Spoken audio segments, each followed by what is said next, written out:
Hello and welcome to this week's edition of the Social Media News for Leaders of Nonprofits, Churches and Ministries. I'm Natchi Lazarus, and this week we have news about Facebook, Twitter, Instagram, Snapchat, and the mother of all of them, the World Wide Web.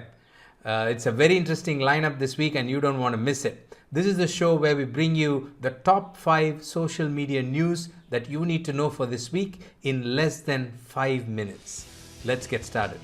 The first news item is something that every single person in the world needs to know about and celebrate.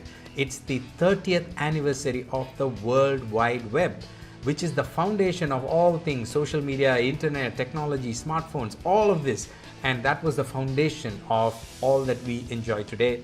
And to mark its 30th anniversary, there was an event conducted by W3C Forum and the World Wide Web Foundation.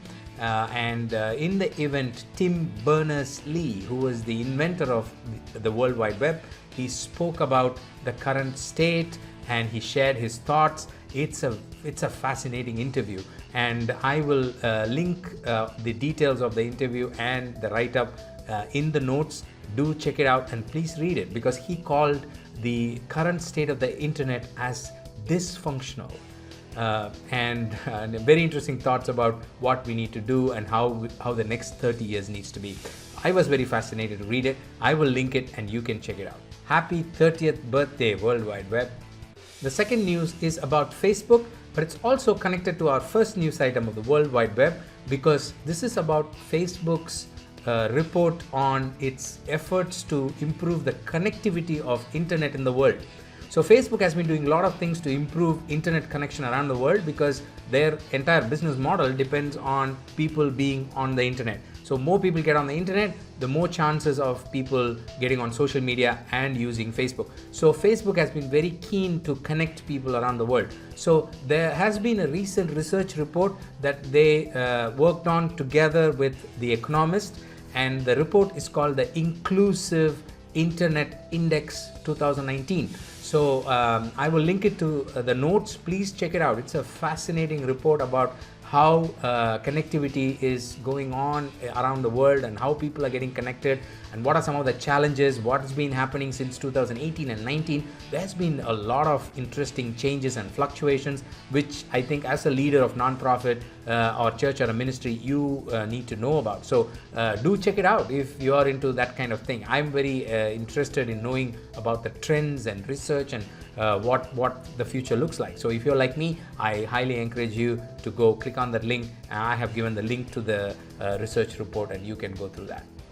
The third news is about Twitter, and Twitter releases a tool called Timing is Everything. That's the name of the tool. Timing is Everything. It's an insight tool which will give you an insight about how people watched the videos. It's basically best time to post kind of a tool, where you can look at the time, different times in which people have watched videos, they've interacted, and then you know when you need to publish. So that is something that Twitter has added to its analytics reports this week. The next news item is about Instagram. Instagram seems to have been testing a new feature that allows you to watch a video with your friend at the same time on Instagram. So your friend and you, even though you are in different places, can get on Instagram and you'll be able to watch one video. Similar to the watch party feature that's available on Facebook, but since this is on Instagram, it'll be interesting to see how it's mobile friendly and what kind of other features they add to it. This is something that might come out in the future, so watch out for it. The final news item is about Snapchat. Snapchat launches beta testing in 8 different languages around the world. Now, any news that concerns social media and different languages is something that you need to pay attention to as a leader of nonprofit church and ministry, because we are all about languages and communication and communicating something, right? That is the core of what most of us do. So I'm very interested when I read a news like this. Even though Snapchat is not used by many of the target audience that many of you or many nonprofits might have, but still it's a trend, right? If Snapchat is doing this, then the others are not far behind. So Snapchat doing beta tests in different languages is a good trend and something to watch out. Well, that's all we have for you this week. Thank you for joining me. I hope this was useful. If you find it interesting, please share it with your friends and family and the people in the nonprofit church and ministry network. We will be happy if you do that. And also, if you have any questions or if you have any comments, please comment, send me a direct message, and we will be happy to help you. And subscribe to this wherever you're watching, whichever channel you're watching this on. Do subscribe so that you don't miss a weekly episode. We release this on every Friday. Thank you for joining me once again. Have a wonderful, blessed week. God bless you. Bye-bye.